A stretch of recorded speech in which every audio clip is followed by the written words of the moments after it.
a health clinic. It all started in a garbage pile, like the dump, which we call here the dustbins. And then we saw the need, a medical need for, especially in the dustbin, when the children are walking bare feet. They cut their feet and they burn their feet, and not only their feet but their hands as well too, and they get jiggers as well too. So we just started taking in Band-Aids and peroxide and some gauze and taping them up, and then next thing we know they'd come looking for us during the week.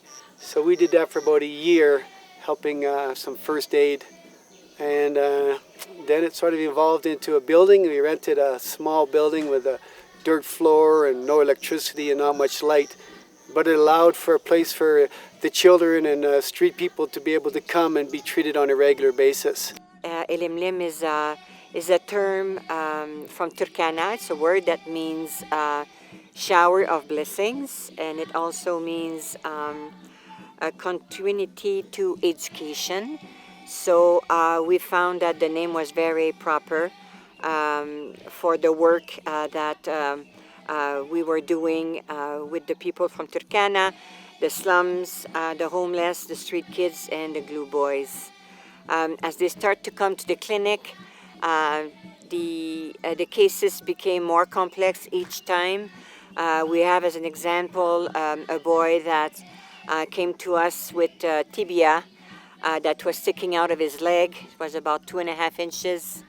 And then we were blessed enough to have a Russian doctor that met with a young Kenyan doctor lady. And then together we were able to perform a miracle on that boy. The piece of bone was removed, and 2 weeks later he was just jumping and shouting and running all over the place. It was very wonderful to witness his healing. We are open at the clinic for the medical cases on Tuesdays and Thursdays. Wednesday we do community development, and also we do counselings for mamas that suffer from HIV. We also have on Friday an eye clinic. When you give a pair of glasses, this might be given to an elderly, to a person that haven't seen for 5 years, for 10 years, because they have cataract in their eyes and they have been able to read a verse in their Bible or be able to see across the street. For staff, we used to do it all ourselves, and then a couple of years ago we hired a doctor and then a nurse, and then last year we hired a chemist, and of course we have the clinic for us and with us.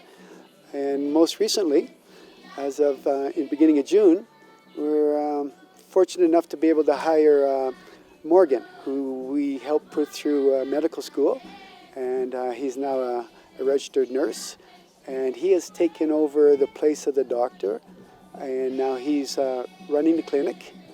And Morgan happens to be one of the 30 children that we've been sponsoring and raising since we've been here. To see Morgan rise up from where he was, out of the ashes, and become the fruit of our spirit is amazing, because now he is a reward of all the labor and all the love and all the compassion that we put into him in rising up for being what he is today. And then we do also outreaches outside of our own town. And we go into the outback, four-wheel, maybe 4, 6, 8 hours into the outback, and visit tribes that, and villages that just have no medical access. And so we're able to take medicine and doctors out to them and treat them. So to sum it all up, our annual budget this year is $120,000. And that covers the clinic, the outreaches, the staff, the management here on the ground, our local counterparts, and also the sponsorships for the 23 children that we have left for their education and their general costs.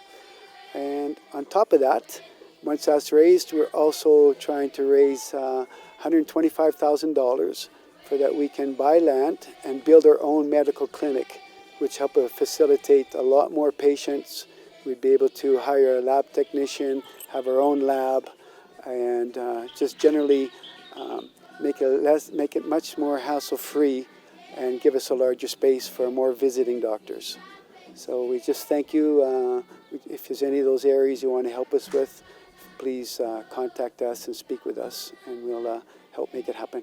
Thank you so much.